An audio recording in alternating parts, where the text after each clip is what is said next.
And the sons of strangers shall build up thy walls, and their kings shall minister unto thee. For in my wrath I smote thee, but in my favor have I had mercy on thee. Because all the blessings that we're going to get, which is entailing the kingdom of heaven. Isaiah the 60th chapter, I'm going to start at the 10th verse and read on down. It says, and the sons of strangers shall build up thy walls, and their kings shall minister unto thee. For in my wrath I smote thee, but in my favor have I had mercy on thee. So the sons of strangers, that's talking about the actual strangers, the other nations, shall build up thy walls. We're going to have them in slavery. So they're going to be building the kingdom of heaven, because we're not building nothing. We're not lifting a hand to move nothing. It says, for in my wrath I smote thee, but in my favor have I had mercy on thee. Therefore thy gates shall be open continually, they shall not be shut day nor night, that men may bring unto thee the forces of the Gentiles. That's talking about the actual Gentiles. We're going to take all of their substance, and that their kings may be brought. And the sons of strangers shall build up thy walls, and their kings shall minister unto thee. For in my wrath I smote thee, but in my favor have I had mercy on thee.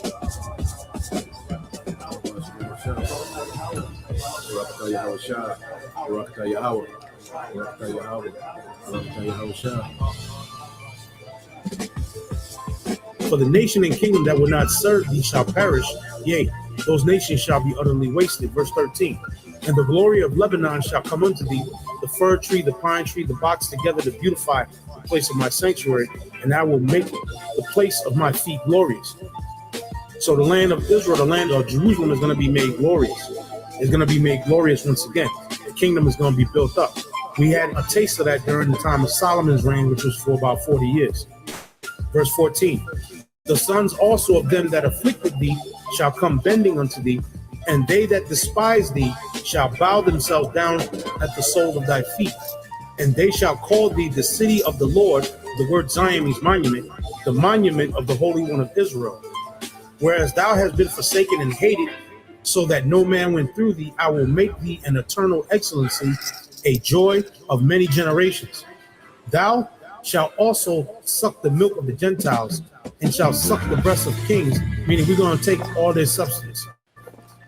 And thou shalt know that I am the Lord thy power, the Lord and thy Savior and thy Redeemer, the mighty one of Jacob. For brass I will bring thee gold, and for iron I will bring thee silver, and for wood brass, and for stones iron. And I will make thy officers peace, and thine exactors righteousness. Violence shall no more be heard in thy land, wasting nor destruction within thy borders, but thou shalt call thy walls salvation, and thy gates praise. The sun shall no more thy light by day, neither for brightness shall the moon give light unto thee, but the Lord shall be unto thee an everlasting light, and the power thy glory. The sun shall no more go down, meaning our kingdom is not going to go down. In other words, once we get back in power, we're going to be in power forever. The sun is never going to go down on our kingdom again. The sun is never going to set on our kingdom. We're going to always shine, and we're going to always be in that glory once we get into the kingdom of heaven. There's no more going back into slavery under the other nations. Esau's not going to rise back up and put us in captivity. Ham, Japheth, Ishmael, none of the other nations are going to rise up and take us down ever again. When we get on top this time, we're going to remain on top. Neither shall thy moon withdraw itself, for the Lord shall be thine everlasting light, and the days of thy mourning shall be ended. So no more mourning, no more crying, no more vexation of spirit, no more weeping, no more hopelessness because of the condition that we're in as Israelites right now. Verse 21, thy people also shall be all righteous, they shall inherit the land forever. The branch of my planting, the work of my hands, that I may be glorified. Verse 22, a little one shall become 1,000. This is in the kingdom. So what is this talking about? We're going to have sex. Again, like I said, the 2/3 that are going to pass in this destruction, the 2/3 are going to come back through the 1/3 that make it. The Lord said, 2/3 shall be cut off and die, and the third will I bring through the fire. It says, a little one shall become 1,000, and a small one a strong nation. I, the Lord, will hasten it in his time.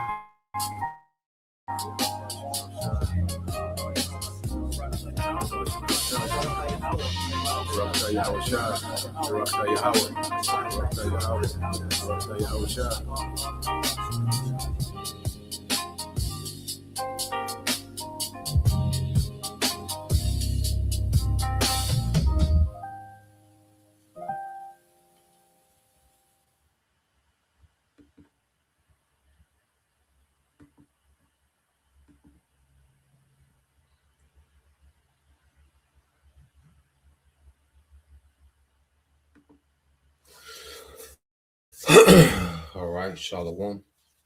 First and foremost, I would like to give all praise and glory unto Yahweh, Bahashem, Yahweh Shah, Bahashem, Rakakadash, and double honors unto the apostles and the elders of GMS who rule well, teach well, being great examples towards younger brothers, and peace and blessings and salutation to the whole lake out there pushing this word and truth and in sincerity across the four winds in the name of Yahweh, Bahashem, Yahweh Shah, pushing to get up out of here. Shalom to the hopeful elect, the believers, the listeners, whom have came back to the obedience of the scriptures through faith in Yahweh Bashem Al Shah. All right. And what I want to get into this morning, this morning news and prophecy, all right, is the spotlight that's on the small hats. Okay, because as these latest events have occurred, this third world war, okay, is underway. All right, as the small hats have drug America into a direct conflict with Iran. All right, and it's turning out to be catastrophic. Okay, and we already know. Okay, America is able, to pummel. All right, another country. A city. We know what they're able to do. But see, this war is different because now, all right, they're getting some punch back. Okay, and Americans are taking casualties. American assets in their region are being affected. Not only that, all right, much more than just the military loss, okay, the economic losses that's coming to the world, okay, and everyone is looking at, well, the results, all right, the cause of everything that's happening, this ripple effect, okay, that the whole earth is finna feel, well, it's based on the agenda of the small hats, okay, as we know, when you go into, as we talk about the elite bankers, these are small hats, the Rothschilds. Okay, when you go into these tech CEOs and these, these technocrats, they're all small hats, man. Okay, all the highest offices and positions in the planet Earth, all right, even the ones that you don't see, well, they're occupied by small hats. Okay, and they're in the background making certain decisions that's causing, certain things to happen. Okay, and now people are seeing that the reason why things are the way that they are is rooted in Esau, and of Esau you have Amalek, which are the small hats, man. Okay, because amongst the nation of Edom, it's Amalek that's calling the shots, man. Okay, and the average everyday person, all right, is now beginning to call out Amalek, man. Okay, these people are the problem of the earth. Okay, the earth has an Edomite problem. Okay, and the core of their problem, all right, with Edom is Amalek. Okay, and this is what the Lord is getting ready to address. All right, and the Lord has prophecy working against this devil. You see, matter of fact, let's get a few precepts. Let's go here because as we know in the book of let's get the book of Exodus 17. All right, you go to the book of Exodus chapter 17 and see what's happening.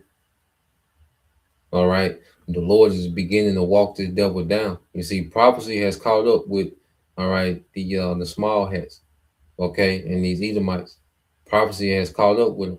See, there was times when there was generations ahead of people. Okay, there was a time when, they was enlightened on the left hand side, tapped in with Satan, and they were generations ahead of everyone else, man. All right. But as we get to the end now, prophecy, okay, because we're waiting on this nigga to make a move. Okay. Hey, the Lord has raised up the prophets. All right. And we fully now the Lord has given us 100% of the understanding of how these things play out to where we're waiting on this nigga to make a move now. Okay. And see, Amalek is used to having the world reacting to everything they do. But now they're being telegraphed. People, all right, the prophets are telling him what he's going to do next. Okay. So now prophecy has walked this man down. And now everything this devil is trying to do to establish a new world order is working against him, man. All right. And even the fact that he's been spotlighted as the problem of the earth, man. Okay. There's prophecy working against this devil, man. You see? So you go here, this is Exodus 17 and 16. For he said, because the Lord has sworn that the Lord Yahweh Bashem Al Shah will have war with Amalek from generation to generation. Okay? So the Lord swore to have war with Amalek from generation to generation. And this is way before Amalek, okay, had any authority in the earth. This was proclaimed way before Amalek became any type of superpower in the earth, because we know they became a superpower under the Greeks. Okay, Alexander, all right, his father Philip, which were Macedonians, okay, which you can link, all right, Haman, the Macedonian, okay, which was a descendant of who? Agag, the king of Amalek, okay. So the Greeks, the elites of the Greek Empire, all right, was Amalek, man.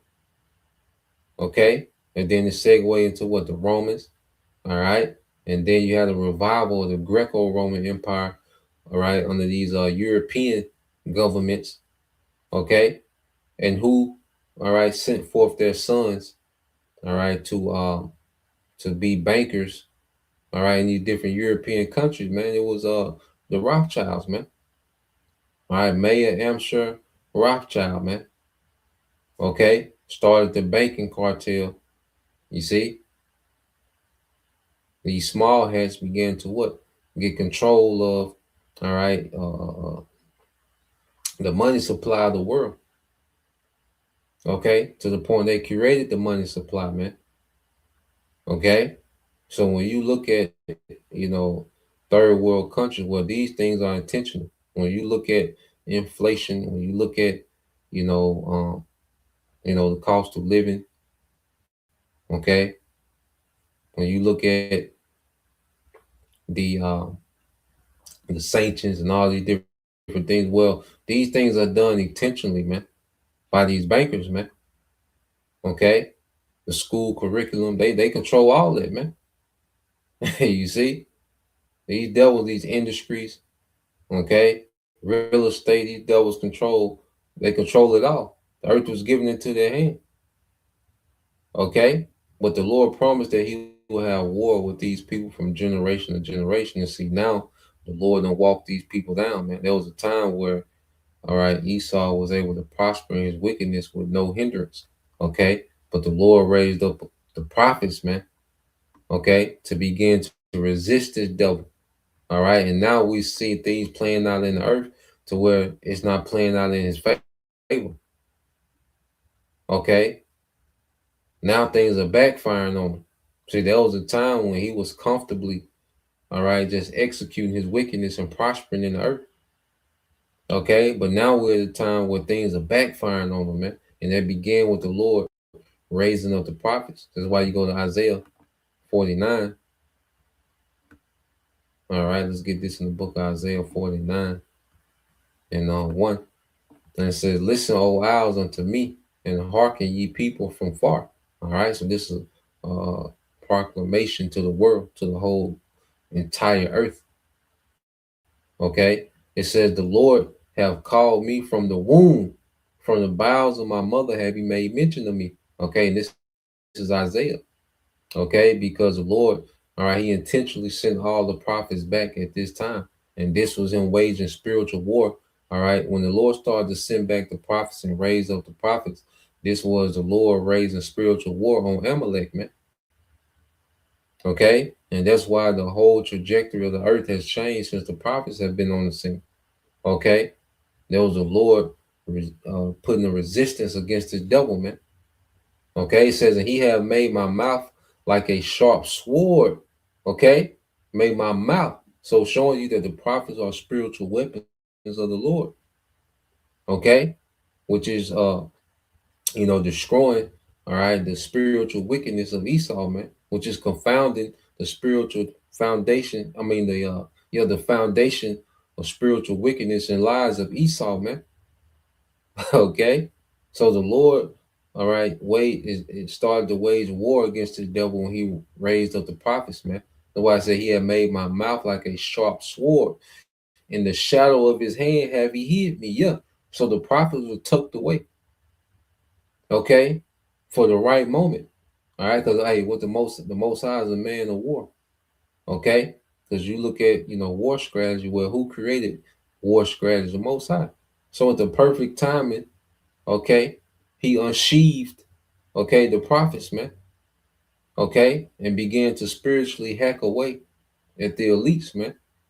Okay, which because scripture say we wrestle not with flesh and blood, but spiritual wickedness in high places, man. Okay, so this word is reaching to the top, to the principalities of this world.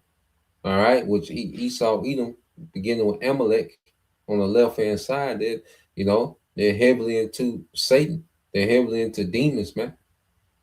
Okay, but this word, all right, is causing Esau, all right, to be wearied in this council and try to fast track this new world order, man. To where he's moving foolishly now. Things are backfiring. See, this is a man that's moving in urgency. Esau's not comfortably, all right, feet kicked up trying to set up this new world order. No, this nigga is frantic. Okay? This nigga is frantic. This nigga is weary. He's becoming impulsive. What we're seeing from Esau is desperation. Okay? This nigga is not, all right, this is not Esau's master plan working exactly how he wanted. This is desperation. You see? And we're going to get it in the scriptures, man. What the prophecies say, man, this nigga is moving in desperation. Okay? And it says, he have made my mouth like a sharp sword. In the shadow of his hand have he hid me, and made me a polished shaft. In his quiver have he hid me. Okay? So the prophets was like a secret weapon. Okay? That the Lord would bring out at the appropriate time. Okay? And now we to the point to where this man, he's on the back foot now. Okay, Esau's on the back foot. Okay, and now this war with Amalek, the Most High is getting on the offensive now. Okay, the Most High is starting to get on the offensive, and this is why with this war you see, all right, when you go into how things are going in this war, man, because see these devils, they want to topple Iran. Okay, they want to have full control of the Strait of Hormuz. The Strait is still closed, which that's going to benefit, that's going to at least can play off that to destroy the economy. But they wanted to be the ones to do it. Okay, they wanted to be in the driver's seat of Iran. Okay, but now what we're seeing is the prophecy of the Lord. Okay, beginning to take this man down. Okay, and on the way down, he gonna throw out the MOTB mandate. Okay, in the midst of all this MOTB plot twist in the mix. But let's go from there. Because I got a few videos, mostly some shorts. All right. And I got one video at the end going into some news. But just to show you the spotlight on these small hats, man. Okay. Let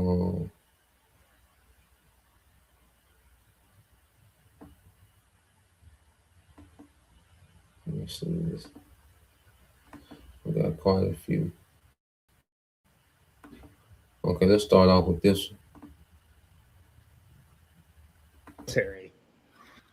The United States So after 20 years of service in the military,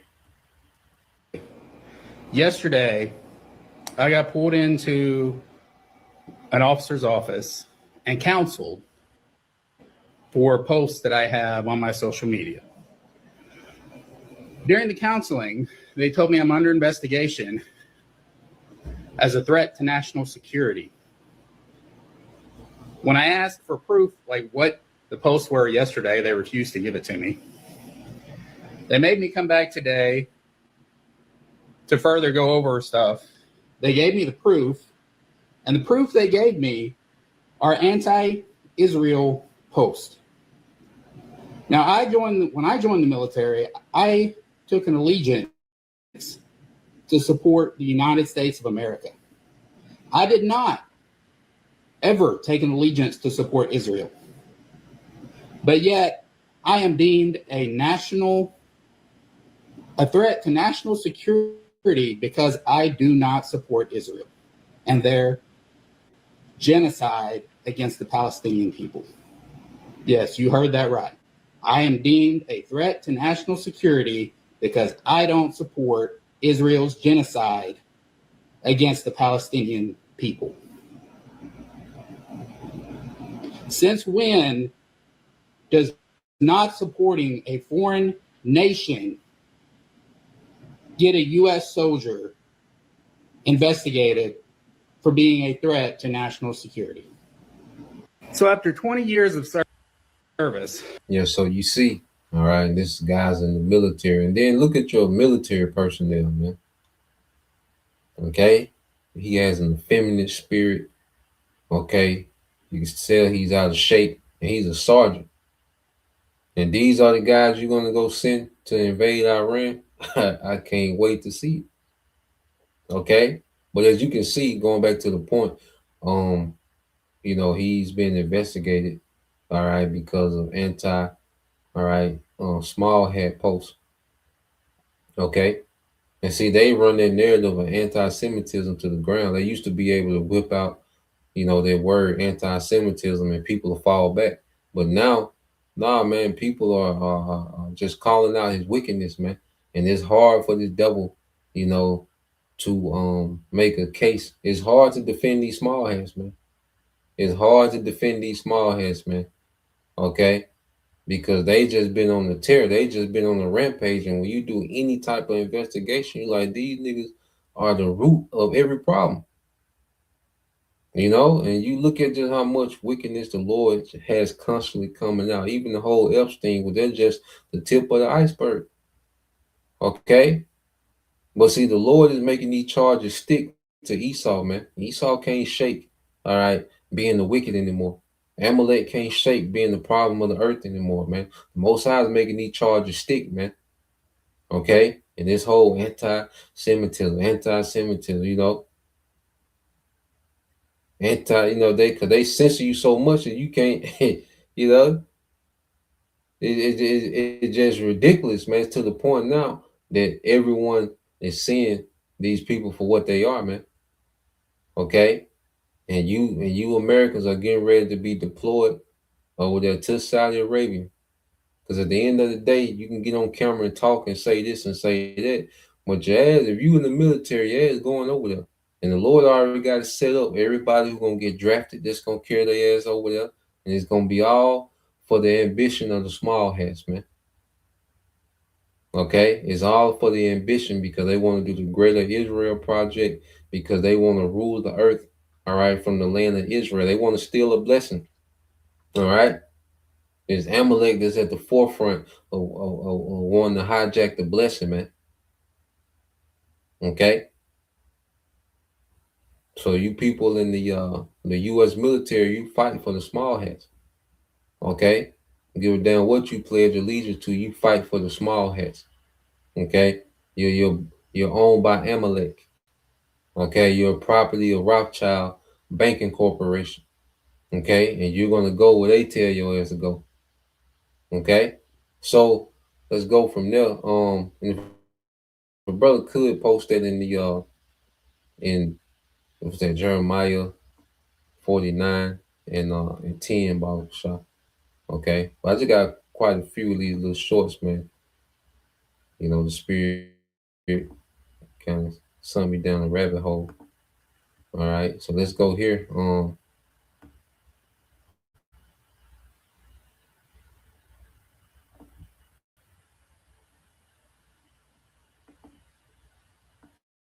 me see.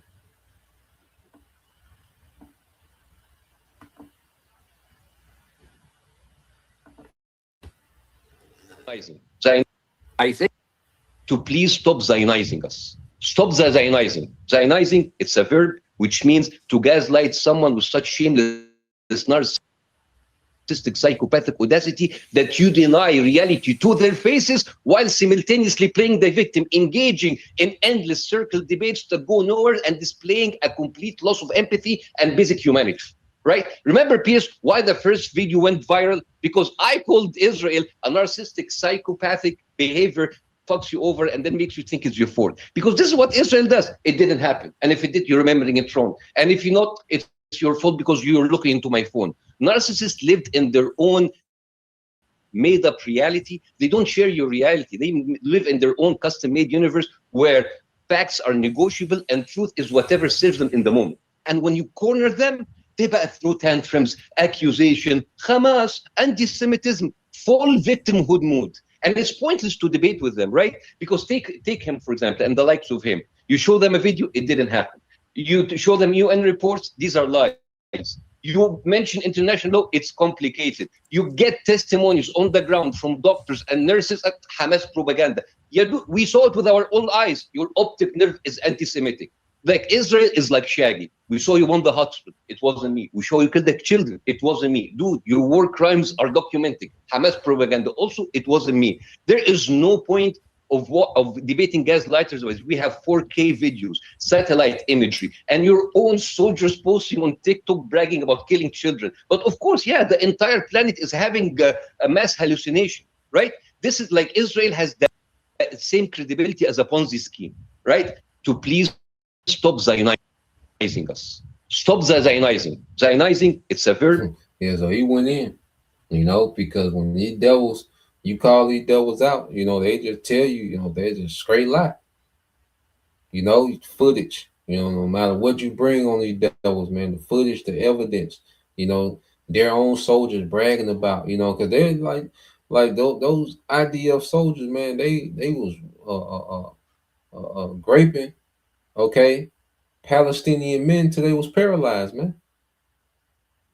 Okay, this is what the small hats are on, man. These people, all right, are the problem of the earth, man. Because see, you have Esau, Edom, all right, which is a low life, man. But when you get to Amalek, it's just a whole nother level, man, of disgusting, man. Okay, it's just a whole nother level of evil and wickedness when you get to Amalek, man.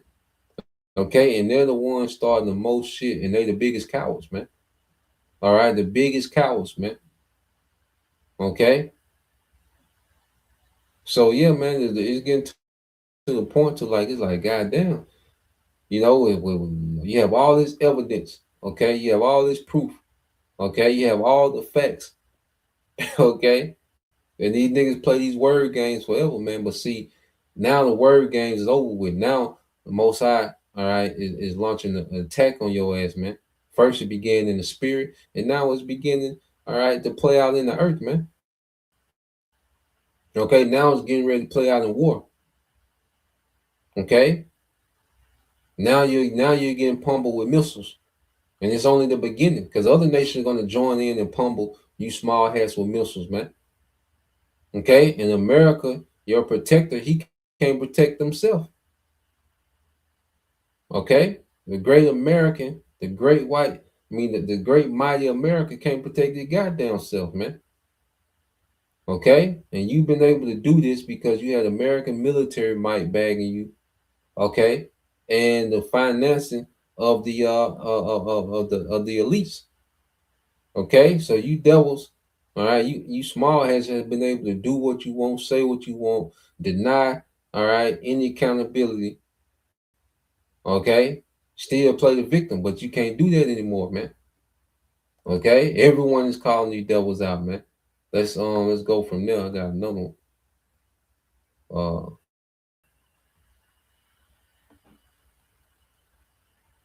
Let's see. Yeah, the brother put it up for me. I got another clip with these niggas, man. I got a few of them. All right.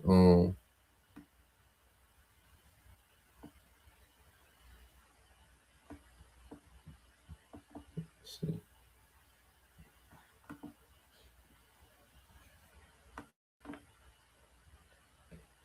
It's the brother Anajium. It's all in 144, Jeremiah 49 and 10. But I have made Esau bare, and I have uncovered his secret place, and he shall not be able to hide himself. His seed is spoiled, and his brethren and his neighbor, and he is not. Okay, so before the Lord, because Esau is going to be a spoil of war. All right, that's why you Edomites that survive this destruction, you're going to captivity, you're going to be a spoil of war. But before the Lord, all right, before it happens, the Lord would expose your ass and have you bare.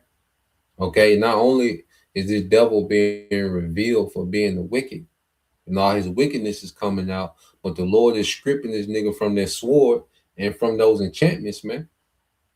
Okay, that's why he catching hell. The Lord is stripping this man. He gonna make Esau bare. Okay, he gonna break Esau down to nothing. You see, so Esau is becoming bare. All right, and then the enchantments and the sword is not effective as it once was, man. He got one last hoorah, and that's that MOTB being made mandatory. All right, the little scheme he got for that. That's his only move. The MOTB scheme, that's his last move on the chessboard, man. Okay, and then it's checkmate with nuclear missiles and Yahweh shot, man. Okay, so that's this nigga last move. So before this nigga make this last move, there's a heavy exposure and the Most High stripping this man, making this man bare. Okay, on the world stage. All right, so let's go here because these are different politicians, and they're asking them, are they Israel first or American first? And see, politicians are terrified. And see, these Edomites in America, the American government is terrified of these small hats, man. Okay, because these small hats have all type of blackmail, and or they just come unalive you, and so they terrified of these small hats. The American government, man. Okay, your government are do boys for the small hats. All right, you American military personnel, you fight for the agenda of the small hats, man. Okay, America is not first, second, or third. America is not even a concern to the small hats, man. Okay, they look at you Americans as goyim, okay, which is cattle. Okay, so they don't mind making you cannon fodder for their agenda. Okay, the small hats are sacrifice all 300 plus million Americans to get their agenda done, man. Okay, which is greater Israel in this new world order, man. Okay, that's why you see, you're complaining, and these small hats are sacrifice every American, which they are, in the attempt to do it because them nukes gonna come over here. Okay, you see, because all them nukes gonna come over here because of what these small hats doing over there. Okay, so let's play this real quick. How many? Sir, can we ask you America first or Israel first? Israel first. Israel first? Yes. Before America? No, of course not. Excuse me, sir. America first or Israel first? America first or Israel first? Yeah, I'm not going to talk to you about that. You're not going to talk to me about that, sir? You look terrified. He just got a chill down. He skipped on the elevators. He said, "I'm going to take the steps today." Who do you think we're occupied by? APAC. We send. My boy went to the elevator, and that nigga cut back to the steps. That's how terrified these American politicians are with these small hats, man. All right, because these small hats, all right, they control the world. The earth is given into the hand of the wicked. Okay, but amongst the wicked, which the wicked is Esau, is these small hats that have emerged as the lords over you Edomites, man. Okay, and they look at you Edomites. If you're not in that, all right, if you're not in that in those elite oligarch families, man. They look at you as going expendable. Okay. So yes, Amalek is gonna send your sons and daughters, okay, into their war. All right. And they don't care nothing about it. Okay. $18 billion a year to Israel. Why? Just ask the question, what do we get out of it? Nothing. We get nothing. Are we doing humanitarian work? No, they're charged with genocide. They're killing off Palestinians. Are we helping them survive? Well, they've got a higher standard of living than we do, a longer lifespan than we do, free education, free housing, free healthcare. Did you know that in Israel, every resident is insured under the national health insurance law? Well, we're sending them money.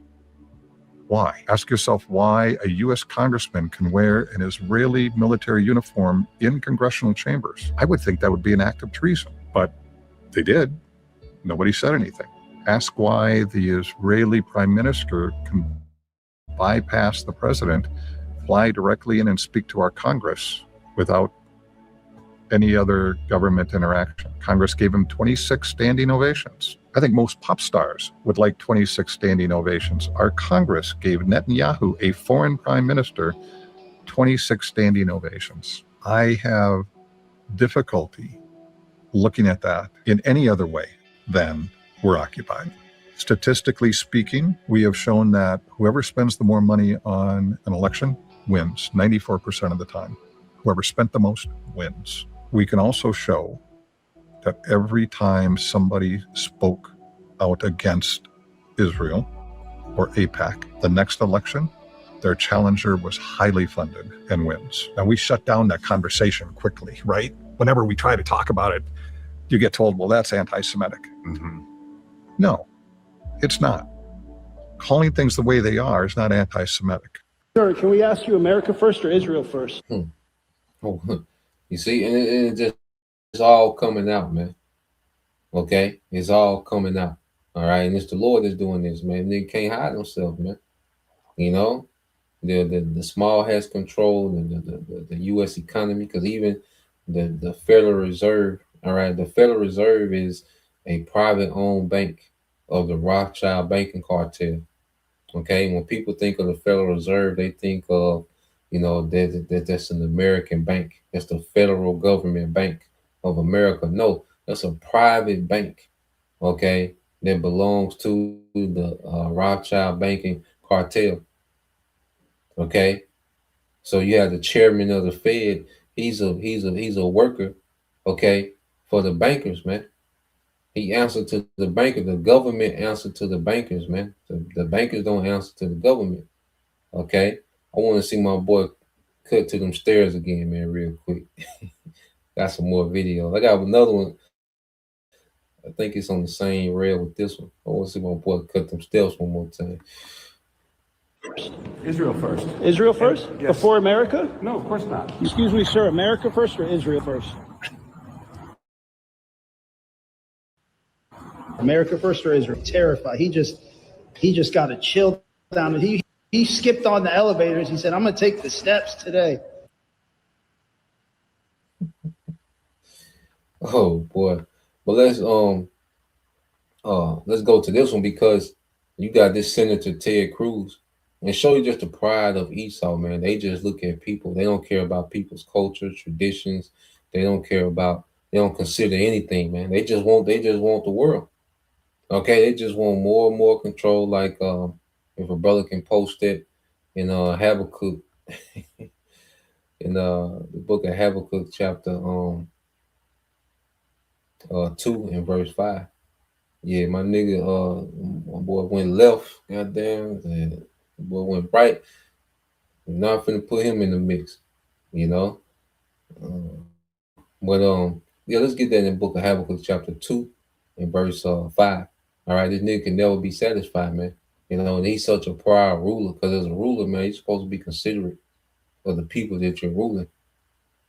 Okay, but this man don't care about nothing. All right. But let's listen to Tucker Carlson grill Ted Cruz when it comes to Iran. And these are supposed to be senators. And see, Esau is a very low level, man.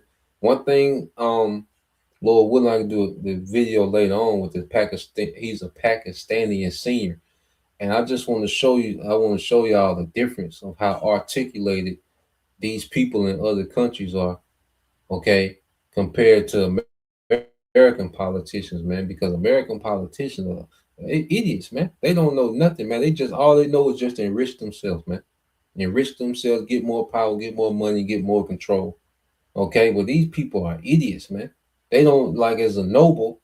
You're supposed to know things. You're supposed to, as the scriptures say, be not ignorant of a thing small or great. If a brother can post that in Sirach 5 and 15, that's part of the traits of a noble. Okay, you're supposed to know things, man. Especially if someone you're trying to conquer, you're supposed to know that people you're trying to conquer. Okay, but America, they so proud, we just gonna bomb them to death. We just gonna bomb them. Bomb. We're just gonna bomb them. That shit ain't working no more. Okay, these nations, all right, have adapted to your decades of just bombing every goddamn body. To these nations, they done adapted to that now. So that's not effective like it used to be, man. Okay, and these American Edomites, man, these Edomites are idiots, man. Okay, especially over here in the West. But let's listen to this nigga. How many people live in Iran, by the way? I don't know the population. At all? No, I don't know the population. You don't know the population of the country you seek to topple? How many people live in Iran? 92 million. Okay. Yeah. How could you not know that? I don't sit around memorizing population tables. Well, it's kind of relevant because you're calling for the overthrow of the government. Why is it relevant whether it's, because it's 90 million or 80 million or 100 million? Why is that relevant? Because if you don't know anything about the country... I didn't say I don't know anything about Okay, what's the ethnic mix of Iran? They are Persians and predominantly Shia. Okay, it's not okay.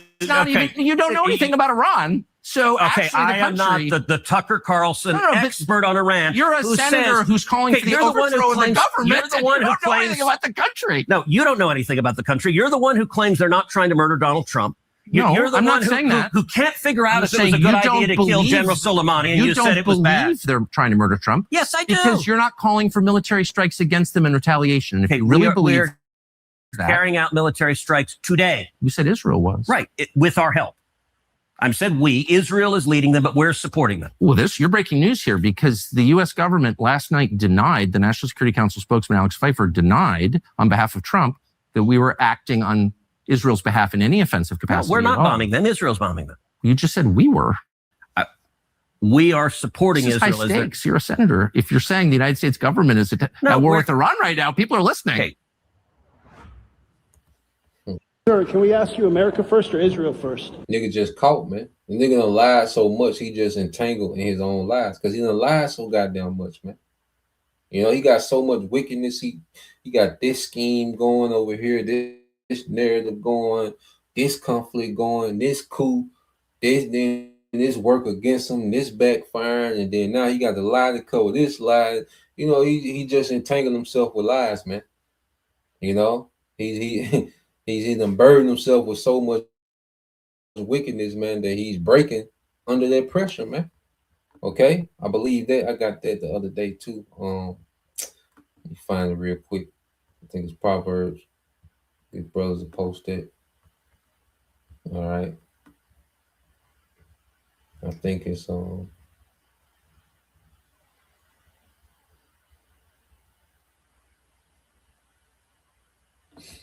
might be Proverbs 11. Might be 26. I'll look for it in a minute. Hold on.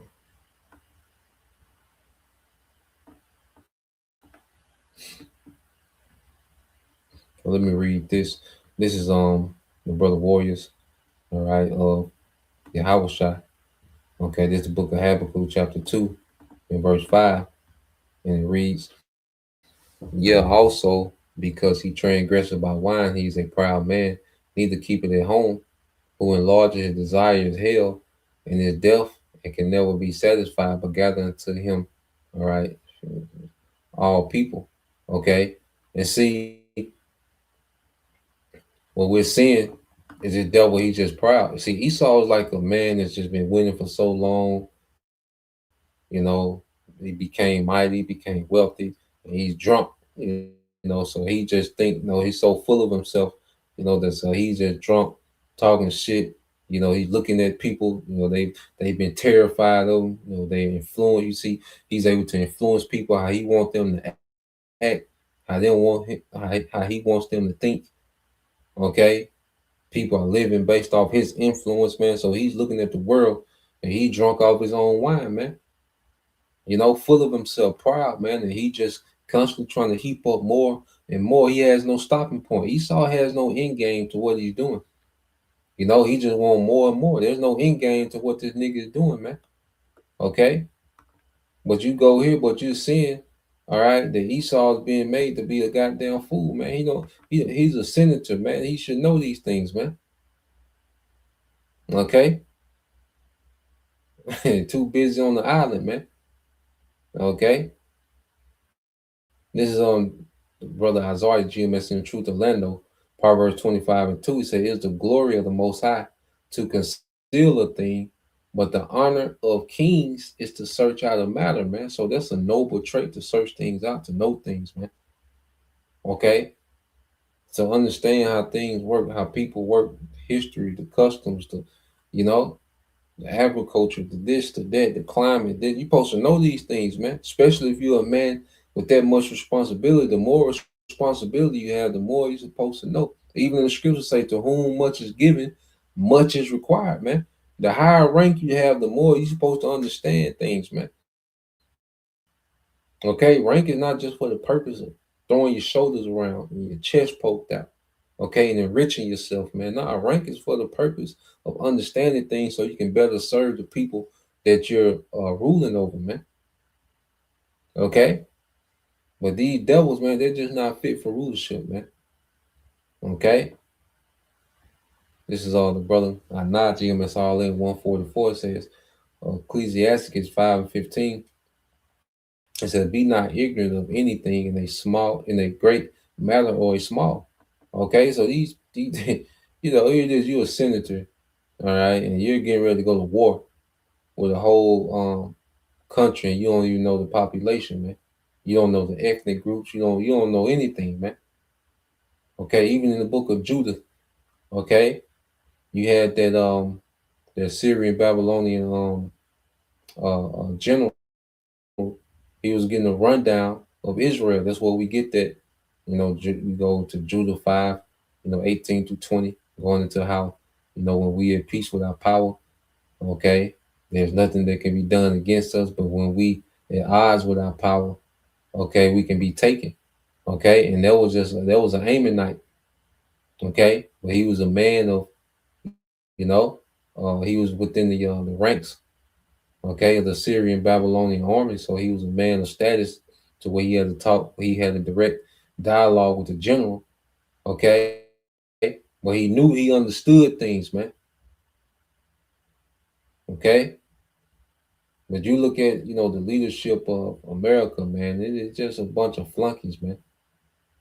Okay, a bunch of clowns, a clown show. So let's go from there. So I got another one. And also too, with how, this war going, okay, the masses are being lied to. People don't have no idea what's going on. Okay, but look at this guy. Here's another one, Tucker.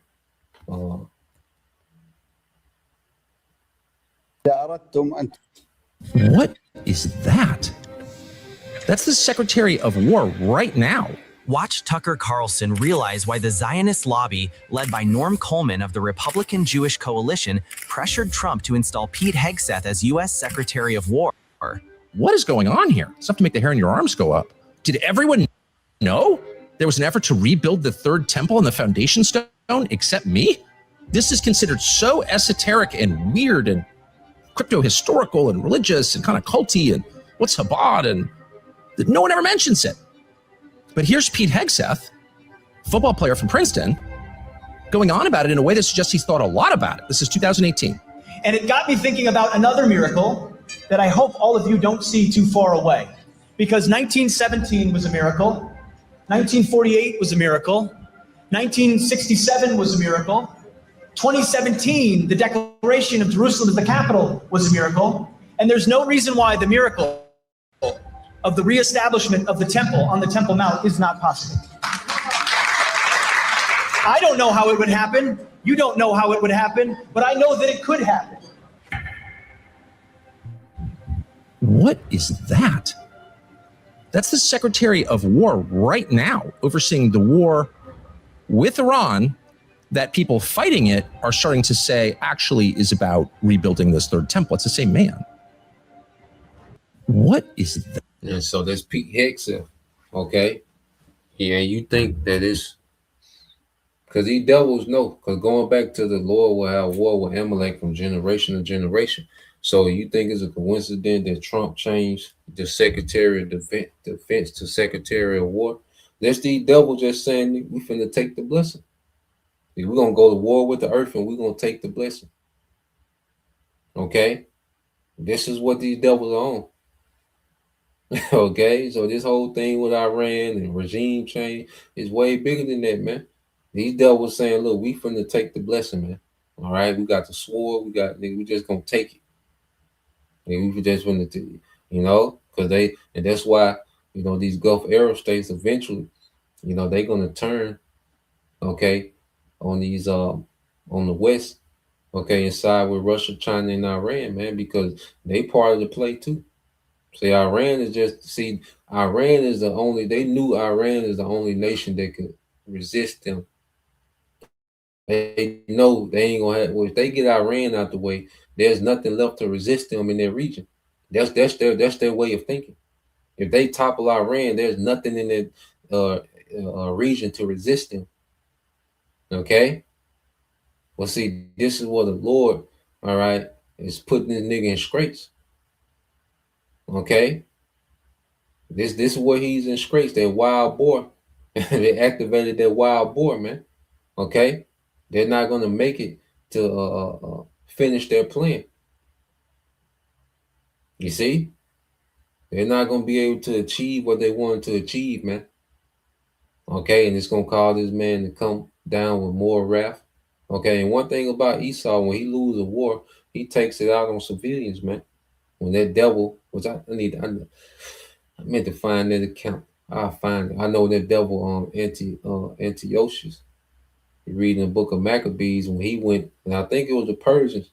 He went and took that. He thought he was going to go spoil the Persians, and they got out on his ass. And what did he do? He came to Jerusalem and did a slaughter on the civilians, man.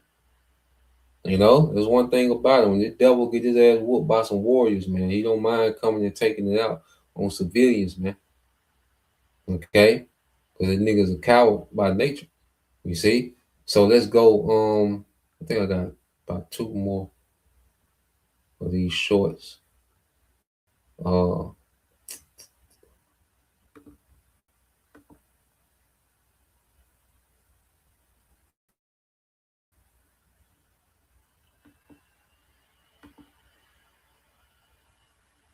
Let's go here. Oh, I want to just touch on this too. Hey, because I know everybody, I know most of y'all seen what happened with those with that Marine, and they broke his arm, and he was saying that he was not going to go to war. We shouldn't be going to war for Israel. Okay. Now this guy here, Nick Irvin, I think his name Nick Irvin, he's an ex-Delta Force. Okay. But my thing is, what do you think all these veterans and these Marines, guys like him? You see, these people have special training, man. You got millions of people in America with this special training, and they're seeing what their government is doing to the people. You got all these soldiers that really thought they was defending the country, man. They thought they were sincerely doing right, okay, by going into the military, and they thought they was defending, national security, man.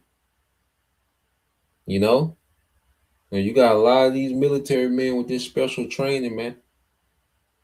Okay, that's in America, man. And what type of signal do you think that sent, to these men like this when they seen the American government treat their Marine like that? Okay, what type of signal do you think that sent to all these veterans and these ex-Marines and ex-Special Forces and ex-Army men Okay, because that army, they have that's a real brotherhood. You know, that's a tight brother. You go to war with somebody, man. It's about as tight as a brotherhood you can get outside of course, we in the spiritual war, the prophets.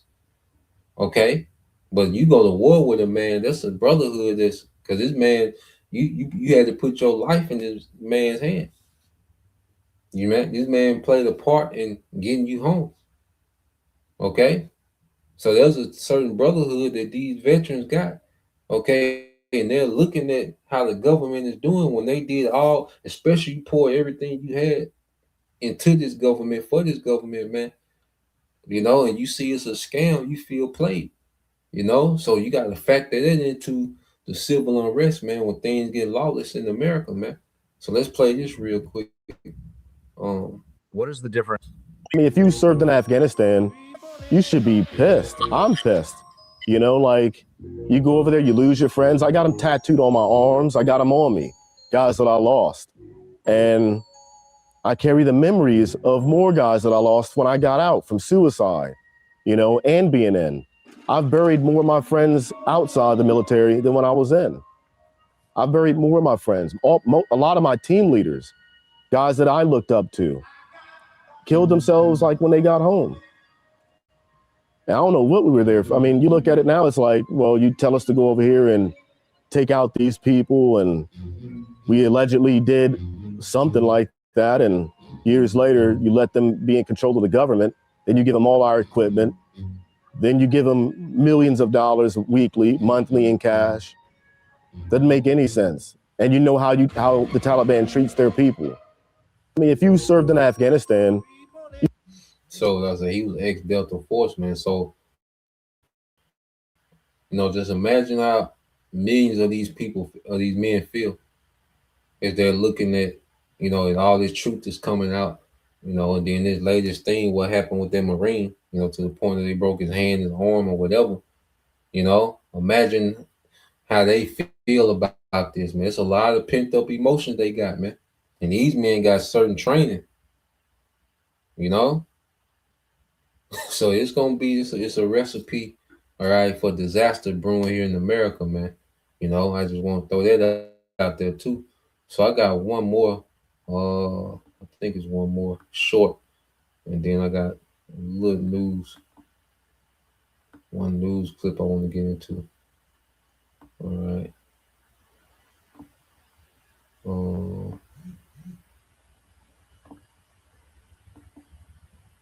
Oh yeah, play this.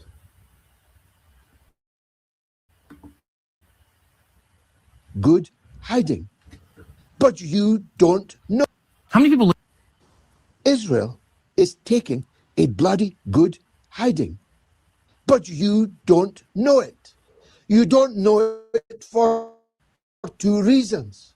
First of all, anybody releasing a picture or video of the damage in Tel Aviv is immediately sentenced to 5 years in prison. And secondly, because the mass media, CNN, BBC, Sky News, have accepted Israeli censorship and are therefore not broadcasting the footage that they have taken over a Tel Aviv that now looks like Gaza. How do I know that? Because I've got friends in Tel Aviv. Sheinkin Street, Tel Aviv. Near Dizengoff Square, Tel Aviv. And they've been walking around, and it's they who tell me from their own mouth that Tel Aviv now looks like Gaza. How could it not? Because the air defenses over Tel Aviv are no longer operational. The Iranians are hitting at will with the most powerful ballistic missiles. 50 ballistic missiles hit Tel Aviv last evening alone. They're also lying to you about the number of American casualties, as one of my guests, I'm sure, will testify in just a few minutes. How can all these CIA bases, all these American embassies, all these foreign bases of the United States, how can they all have been hit and destroyed with only 4 dead Americans?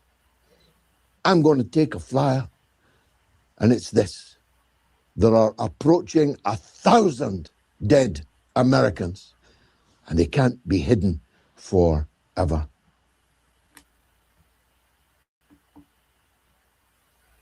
It's all coming out, man. The brother can put that Mark 4 and 22. Okay? And this is all because of the small hats. All right? And hey, the Lord is a righteous judge, man. And the Lord, you know, the brother, the beloved brother out there in Orlando, the brother Naharia, all right? We was talking yesterday. He made the point that the Most High is putting on a master class of judgment. Okay? Because these small hats, you know, what they've been doing in Gaza the last 2.5 years, now it's being done to them. Now Tel Aviv is looking like Gaza. And that's the glory of these small hats. Okay? It's Tel Aviv. All right, which is known for what? Pink City, man, which is complete hypocrisy, man. Here it is. You know, they go to the Bible when it's time to go to war. When it's time to go to war and kill everybody, okay, then let's bring out a Bible. Let's get a precept to talk about killing everybody because we the chosen people. But then Tel Aviv is known for what? Pink City, man. Okay, Mo City. All right, and you think that it's not intentional that the Lord got this city being pummeled? Okay, it's judgment, man. Righteous judgment is going forth, man, and it's going to increase. See, this is just the beginning. This is just phase 1, man. The righteous judgment going to continue to increase, man. Okay, because pretty soon they're gonna change them conventional warheads out. Okay, and put something on the end of that missile. Put something on the tip of that missile. All right, that's gonna end everything, man. Okay, ain't gonna be no structure standing, man, because we know that land got to be renovated. You see, for the true people. All right, so that land got to be completely, all right, cleansed and refined with fire, man. That place got to be melted. Okay. Yeah, come.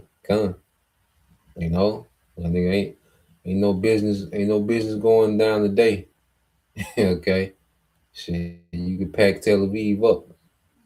Okay. So let's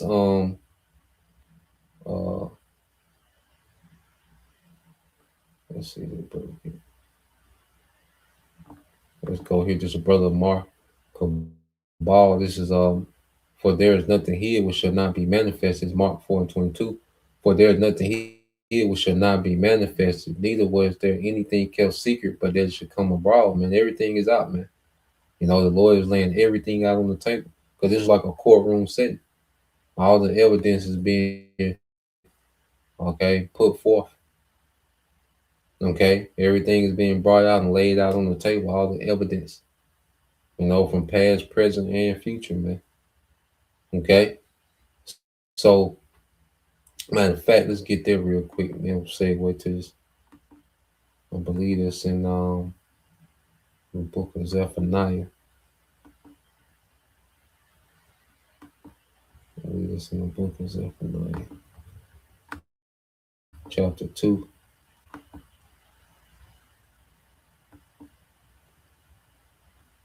So let's go into the book of Zephaniah.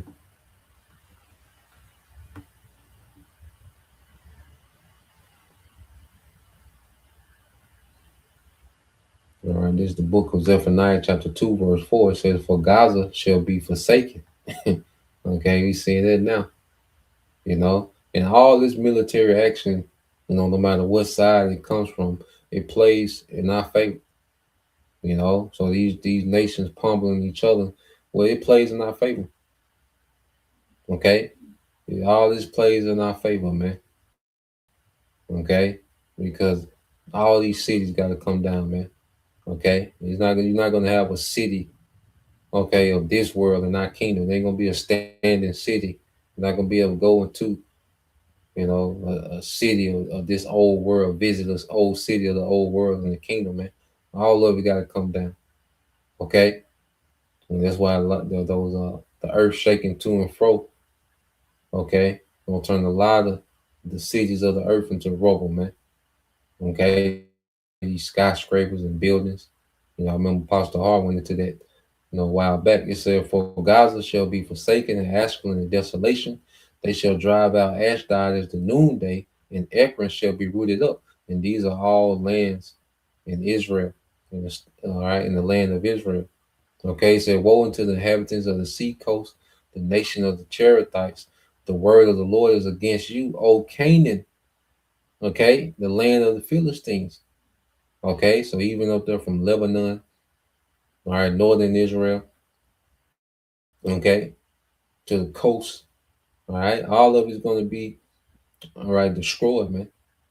You see, it's going to be refined by their fire. It said, "I will even destroy thee, that there shall be no inhabitant," man. Okay, so the Lord is going to clear that place out with this war. Okay, the Lord is going to evict the inhabitants of our land through war, man. Okay, so it only gets worse. It's just the beginning. What we're seeing with Tel Aviv, this is just the beginning. It's going to get worse, man, for their whole landmass, man. All right, their whole region. Okay. So let's go here. Oh yeah, so also Iran has elected a new supreme leader. They've chosen a new supreme leader.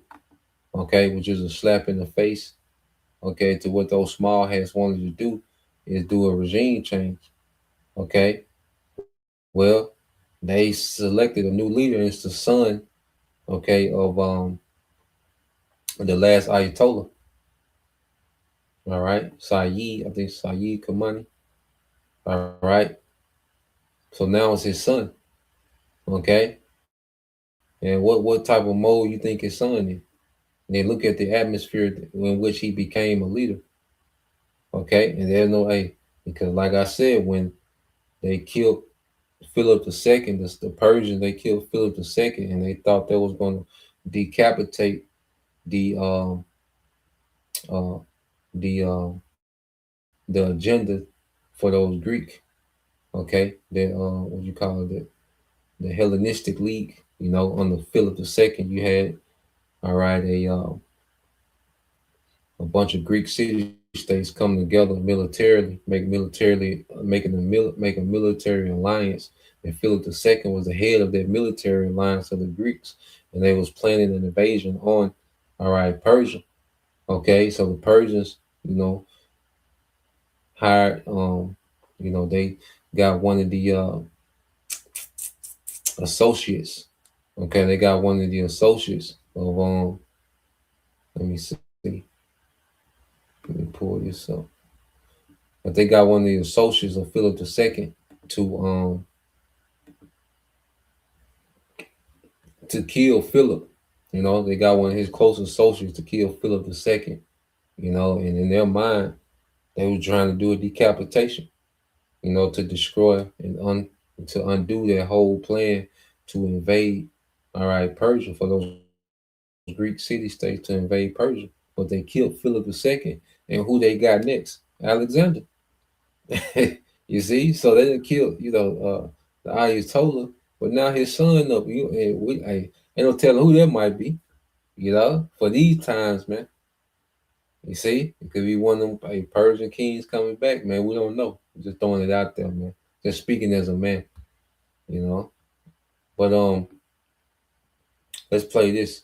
So this is the new supreme leader, the new Ayatollah, okay, for Iran. It is March 9th, and the geopolitical chessboard has just been flipped over.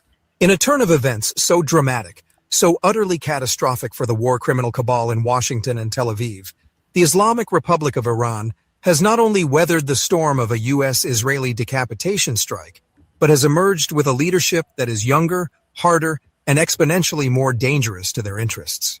We are witnessing a historic shift in the Middle East, and the celebrations on the streets of Tehran tell a story that the corporate media in the West simply refuses to show you. Iran named Ayatollah Ali Khamenei's son Mojtaba to succeed his father as supreme leader. Iran naming its new supreme leader, Mojtaba Khamenei. He's the son of the late supreme leader Ayatollah Ali Khamenei. Jane, this has just been announced by Iranian state TV that Mojtaba Khamenei, the second son of the late Ayatollah Ali Khamenei, has now been announced as the next supreme leader of Iran by Iran's Assembly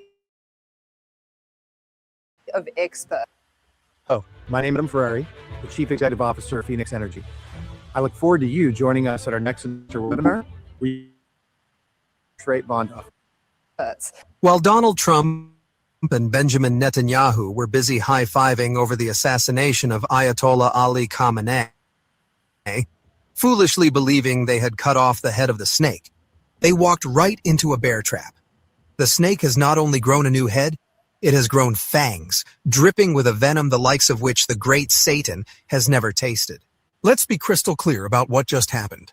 The enemy, specifically the Trump administration and Netanyahu's faltering war cabinet, calculated that removing the supreme leader would plunge Iran into chaos. They thought they were being clever. They thought that by taking out the one man who, for decades, issued the fatwa against nuke weapons, the one man who considered them un-Islamic and a red line, they could pave the way for a puppet regime or, at the very least, a panicked leadership that would come crawling to the negotiating table. What a catastrophic, laughable miscalculation. In a move that has sent shockwaves of pure dread through the corridors of the Pentagon and the Mossad headquarters in Tel Aviv, Iran's Assembly of Experts has done the unthinkable. They have elected Mojtaba Khamenei, the 56-year-old son of the late leader, as the new supreme leader of the Islamic Revolution. And if you think the father was tough on the West, wait until you get a load of the son. This is a man forged in the fire of the Iran-Iraq War, a man with deep, unbreakable ties to the Islamic Revolutionary Guard Corps, IRGC. A man who the U.S. Treasury itself has admitted is a direct threat to their destabilizing regional ambitions. Before we dive into the life of this revolutionary and the panic-gripping Zionist capitals, we need you to be a part of this honest journalistic effort. If you want the truth that cuts through the lies of the mainstream media, hit that like button, share this video far and wide, and subscribe to the channel. We are your eyes on the ground, and we refuse to bend the knee to Western propaganda. Now, let's get into it. The announcement came not in a sterile press release, but in a moment of pure, unadulterated emotion that has become the defining image of this new chapter. State media and videos circulating on X.com, formerly Twitter, show the scene at a major square in Tehran. The crowd, a sea of devoted supporters, waited with bated breath. When the name Mojtaba Khamenei was finally uttered, the square erupted. This wasn't just acceptance. This was a declaration. It was a defiant roar aimed directly at the White House. You see these people cheering, waving flags, chanting slogans against America and Israel. This is the visceral reality that Trump, in his infinite arrogance, simply cannot compute. He genuinely believed, as he told ABC News just days ago, that he would have a say in who comes to power. He claimed the new leader is not going to last long without his approval. He actually thought that threatening Iranians would make them compliant. Instead, they have given him Mojtaba Khamenei.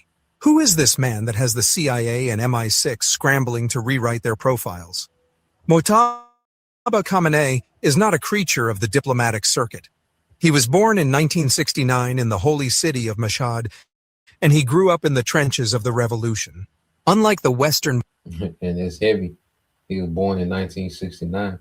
You know, that's when Eli Bibbins started to teach Yahushua. He started to teach Yahushua the second coming, man. You know, and this war with Iran is leading to, all right, Armageddon, which is going to usher in the return of Yahushua. You know, but that's heavy. He was born in 69. You know, there's the end of the 350 years. Okay, going into Revelation, the 11th chapter. Okay, in which, you know, their dead bodies, okay, will lay, you know, in the streets of spiritual Egypt and Sodom. Okay, was speaking of America, man. It's heavy. Backed monarchs in the Gulf who live in gilded palaces, Mojtaba cut his teeth in the devastation of the Iran-Iraq War, a brutal conflict that solidified the revolutionary ideology of a generation. He is a mid-ranking cleric, a Hojjatul Islam. But don't let the title fool you. In the Islamic Republic, power isn't just about the length of your beard. It's about your connection to the spine of the nation. The IRGC. Mojtaba is their man. For years, he was his father's gatekeeper, the trusted confidant who controlled access to the throne. The U.S. Treasury, in their wisdom, sanctioned him back in 2019, stating explicitly that he was acting in an official capacity to advance his father's destabilizing regional ambitions. They knew who he was then. They knew he was the power behind the curtain, the one with the direct line to the Quds Force and the Basij militias. And now that power is no longer behind the curtain. He is on the throne. His revolutionary ideas are not based on appeasement. He represents a school of thought that views the West-oxified reformers with utter contempt. He was the man widely credited with the hardline rise of President Mahmoud Ahmadinejad. He stood firm against the sedition and unrest of 2009 and 2022, understanding that the enemy uses protests as a lever to break the system from within. This is a man who has learned... Okay, if you're still getting Slack messages asking, how do I do that thing again? I'm about to change your life. I used to waste... from his father's play, but is unburdened by the diplomatic niceties that sometimes constrained the late leader. And this is where the mockery of Donald Trump becomes almost too easy. The Assembly of Experts member Ayatollah Mohsen Haidari al-Qasir revealed the delicious irony of the situation. They chose Mojtaba precisely because the great Satan hates him. He cited the late Ayatollah Khamenei's guidance that the next leader should be someone hated by the enemy. And who did the enemy attack? Trump personally went on air and declared Mojtaba unacceptable. In the eyes of the Assembly, that was the ultimate endorsement. Trump didn't weaken Mojtaba's chances. He cemented them. He tried to veto a candidate, and in response, Iran's leadership told him, in the most powerful way possible, to go jump in the Persian Gulf. It is a humiliation of epic proportions. But the mockery doesn't end there. The ascendancy of Mojtaba Khamenei hasn't been marked by olive branches or pleas for negotiation. It has been marked by fire and steel. Within hours of his confirmation, the IRGC unleashed a devastating wave of retaliation, and it was devastating. For years, the U.S. has propped up its illegitimate bases in the Persian Gulf, surrounding Iran with military hardware. They thought they were untouchable. They were wrong. Massive, devastating strikes rained down on the U.S. Fifth Fleet headquarters in Bahrain. An IRGC spokesperson reported up to 650 American soldiers killed or wounded in the first 2 days alone, with the headquarters in Bahrain being struck multiple times. The explosions were heard across the region. Strategic infrastructure in Saudi Arabia, including the King Fahd military base and critical oil fields like Sheba, were targeted. Oil depots in the UAE and Kuwait were hit. This wasn't a symbolic gesture. This was a declaration that the new Iran will not tolerate the American occupation of its backyard. These strikes were not directed against the people of Bahrain or Saudi Arabia, as Iran's foreign ministry clarified, but against the U.S. military. Is a calculated, brilliant move to expose the vulnerability of the U.S. posture in the region. And what is the American response? Confusion. Mourning. The U.S. military has now confirmed the deaths of several service members from these retaliatory attacks, with reports of serious wounds adding to the toll. The price of Trump's war is being paid in American blood, and for what? To install a man in Tehran who is now vowing to double down. The strikes have sent a clear message to the puppet regimes in Riyadh and Abu Dhabi. Hosting U.S. bases makes you a target, and the new leadership in Tehran is not afraid to pull the trigger. We are seeing the desalination plants in Bahrain damaged, threatening the water supply of a nation that hosts the U.S. Navy. We are seeing the resolve of the people and the new leader unshaken. This is the new reality.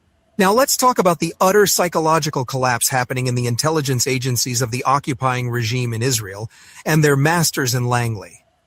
The Mossad and the CIA pulled off what they thought was a masterstroke.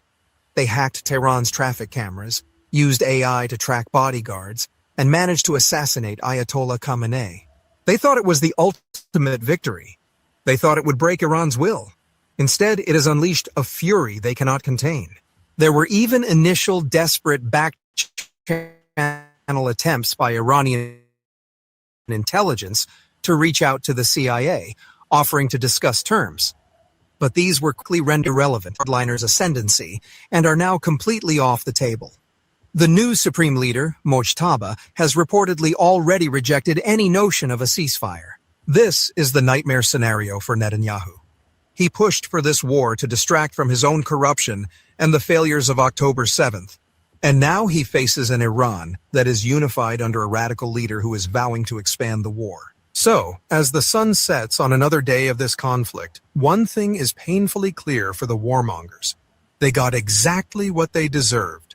They demanded the head of Ali Khamenei, and in return, Iran gave them Mojtaba. They wanted to start a war to save face, and Iran has given them a war that will define the future of West Asia. The new lion of the revolution has roared, and from Bahrain to the Golan Heights, the enemies of the Islamic Republic are trembling. Subscribe to get the latest from us because this is far from over. In fact, Yeah, man. So that's the latest update with that. You know, Iran has a new, supreme leader, and you go into Ayatollah. All right, just to go into what it means. So you go into Ayatollah. All right. Let me get a precept.